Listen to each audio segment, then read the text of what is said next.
About 15 miles south of Minneapolis, there is a room so quiet you can hear your own blood moving. The Orfield Laboratories anechoic chamber absorbs 99.99% of sound. No echo. No ambient noise. Just you, sealed inside a 6-sided steel box suspended by springs. The longest anyone has voluntarily stayed inside is 45 minutes. Most people last 15. Not because it's loud, but because, in the absence of any external sound, your brain turns the volume up.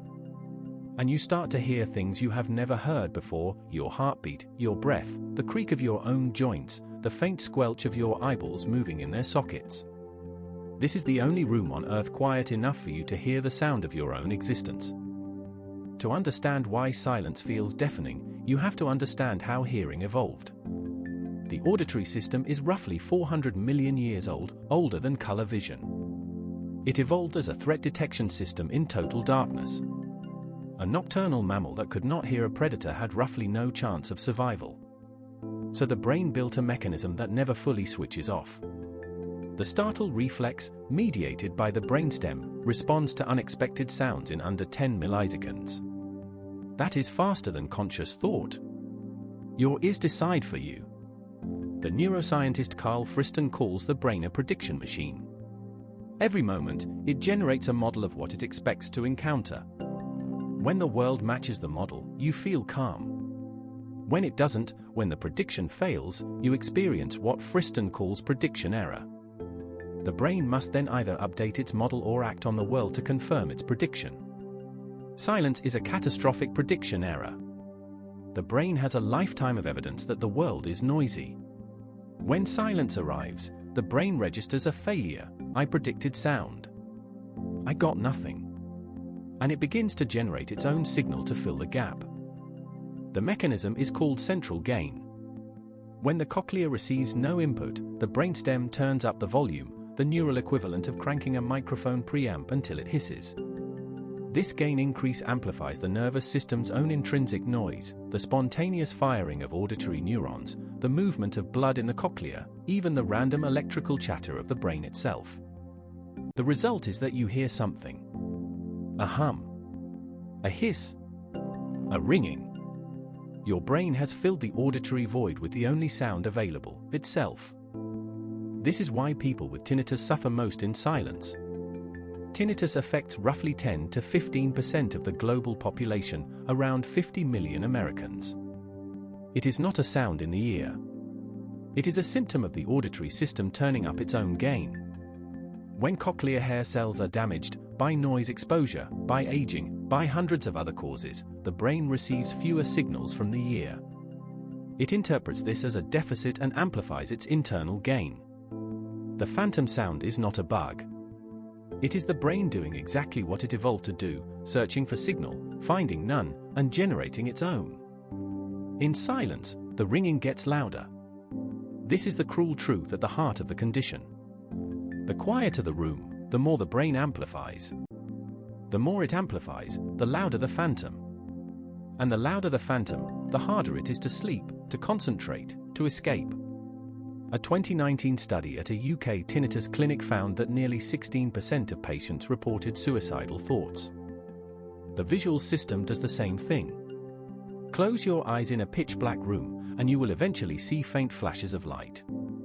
These are phosphons, the visual cortex generating its own signals in the absence of input. Prisoners in solitary confinement have reported elaborate hallucinations in prolonged darkness, a phenomenon known as the prisoner's cinema. The visual and auditory systems share the same fundamental architecture. When denied input, they produce their own. Silence is not empty. It is the auditory prisoner's cinema. In 1951, the composer John Cage visited Harvard's anechoic chamber. He expected to experience absolute silence. Instead, he heard two sounds, a high one, his nervous system, and a low one, his blood circulating. He concluded, and I quote, "There is no such thing as silence." The following year, he composed for minutes and 33 seconds of so-called silence. The pianist sat at the instrument and did not play a single note. For 4 minutes and 33 seconds, the audience heard the only thing that was actually there, themselves. People coughed. Programs rustled. Rain fell on the roof. Some audience members walked out. One shouted, "Good people of Woodstock, let us run these people out of town." Cage was not making a joke. He was making a point. Silence is not the absence of sound. It is the presence of everything you normally ignore. Some people cannot ignore it. Since the 1970s, a small percentage of the population has reported hearing a persistent low-frequency hum that others cannot perceive. The Taos Hum in New Mexico. The Bristol Hum in England. The Windsor Hum in Canada, which produced 22,000 complaints in a single night. Investigations traced some to industrial machinery, a 36 Hz tone from a cooling tower in Kokomo, Indiana, but others were never identified. The hum has been linked to at least 3 suicides in the United Kingdom. Because no one else can hear it, sufferers are often dismissed. In 2014, Timothy Wilson at the University of Virginia asked volunteers to sit alone in a room with their thoughts for 6 to 15 minutes. 67% of men and 25% of women chose to administer themselves a painful electric shock rather than sit in silence. We are so uncomfortable with quiet that we would rather hurt ourselves than face it. Social silence, the awkward pause in conversation, activates the same brain regions as physical pain. The Max Planck Institute found that silences longer than 4 seconds are perceived as awkward by most Western speakers. And silence, which was once the background of human existence, the default state of the pre-industrial world, is now a luxury product. You can pay $600 an hour to sit in the Orfield chamber. And here is the strangest thing. Every meditation tradition in human history, Zen Buddhism, Vipassana, the Hindu vow of silence known as Mauna, seeks silence as a doorway to deeper consciousness. While the Western world spends billions filling every quiet moment with podcasts, music, notifications, and noise, the Zen master sits in Zazen, unmoving, listening to the silence. Not because it is empty. Because it is full. In silence, your brain's default mode network becomes more active. Self-referential thought increases. The ego, deprived of external input, begins to turn inward. Meditation traditions describe this as the ego fighting for survival. The ego needs input. Silence threatens the narrative.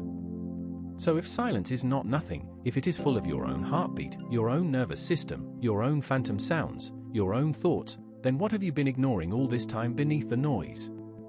Cage was right. There is no such thing as silence. There is only the refusal to listen. And maybe the reason we fill every quiet moment with sound is not because we love music or conversation or information. Maybe it is because, deep down, we are afraid of what we might hear if we stopped.